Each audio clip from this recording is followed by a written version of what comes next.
aux Papouas?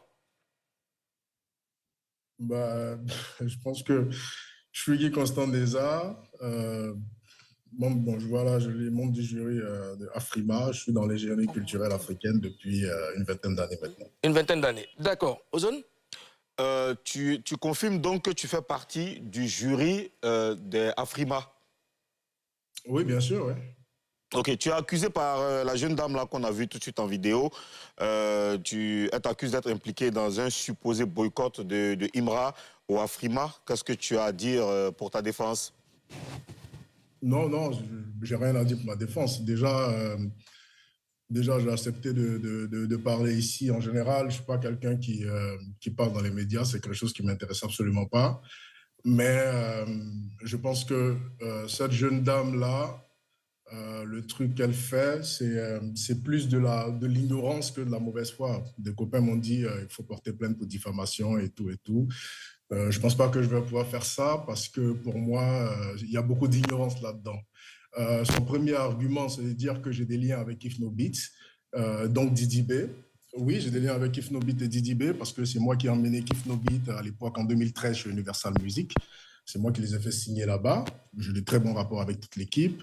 On ne se voit plus trop, on ne se parle plus beaucoup, mais voilà, à l'époque, j'avais estimé que c'était un groupe et à l'époque, il n'avait pas encore un gros succès, mais succès continental, mais j'avais estimé que le potentiel il était fort et il fallait qu'Universal Music, si on voulait, comment on appelle ça, s'implanter dans le système, dans le game, donc c'était le groupe idéal, quoi. Construire un groupe plutôt que de prendre quelqu'un de déjà installé et le développer. Il fallait prendre des jeunes qui étaient en train de monter. Donc c'est cette idée-là que j'avais vendue à Universal Music France à l'époque et on avait signé, on avait emmené Ifno Beats chez nous. J'ai de très bons rapports avec eux, mais j'ai de bons rapports aussi avec toute l'équipe de Imra. Après, je suis parti de chez Universal, je suis parti chez Sony, après Believe Digital. J'étais à 2 doigts de signer Imra en 2023, juste à une semaine de la CAN. En fait, tu as de très bons rapports avec tous les artistes, hein? Ben, moi, j'ai un truc, Ozone, il me connaît quand même depuis quelques années. Moi, je suis déterminé par une chose principale. Le show business, ça ne m'intéresse absolument pas. Moi, on travaille, c'est tout. Le show business, être copain, etc. Mes amis que j'ai dans le métier, je les ai depuis une trentaine d'années, vingtaine d'années. Voilà, parce que humainement, il y a un feeling, il y a quelque chose, on se rencontre, on s'apprécie, et puis après, on grandit ensemble, on devient des frères, des sœurs, etc. Mais le truc, on est dans le showbiz, on est amis, on sort boire un coup, moi, ça m'intéresse absolument pas. Si j'estime que Imra non, mais je vais répondre à la dame. Si j'estime que Imra est super intéressant pour moi, pour la boîte que je manage, mais je ne vais même pas me gêner pour aller signer Imra. Si j'estime que c'est Ifno Beats, je ne vais pas me gêner pour aller signer Ifno Beats. Donc, l'argument qui dit que j'aurai des liens avec Imra, Ifno Beats, pour cela, je vais boycotter Imra, c'est un argument déjà qui est faux. Parce que, encore une fois, en janvier 2023, j'ai parlé avec Ano Gadagada, j'étais à 2 doigts de signer Imra et ce sont nos agendas qui n'ont pas... Voilà, moi j'étais en voyage, lui aussi il était à deux pas d'aller au Ghana, on ne s'est pas vu, on a promis se revoir après, etc.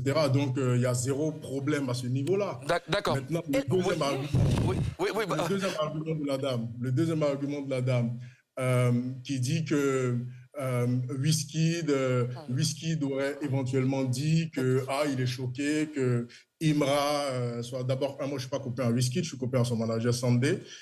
Wizkid n'est absolument pas mon copain. Si vous vous souvenez, Wizkid a fait faux bond en Côte d'Ivoire il y a je crois 2 ans maintenant. Ce concert, c'était mon copain Landry et moi qui organisions ce concert à l'époque. Et si Wizkid était mon frère, comme elle le dit, il n'aurait pas fait ce qu'il a fait là. Je n'ai jamais expliqué dans le détail ce qui s'est passé, mais il n'aurait pas fait ce qu'il a fait à quelqu'un qui est son frère. Et d'ailleurs, si Wizkid m'a fait ça, il nous a fait perdre de l'argent parce que c'est quand même des centaines de millions qui ont été perdus cette opération. Si j'avais le moyen de pouvoir faire du mal à Wizkid, en permettant Imra de gagner, j'avais eu l'occasion. Donc, c'est un argument qui n'a aucun sens. Ça n'a aucun sens. Et le troisième argument, enfin, avant de vous laisser la parole, il faut comprendre l'architecture de Afrima. Nous sommes des jurés d'Afrima représentant les régions africaines. Il y a 5 régions en Afrique, plus la diaspora, et il y a 2 personnes par région. Moi, je représente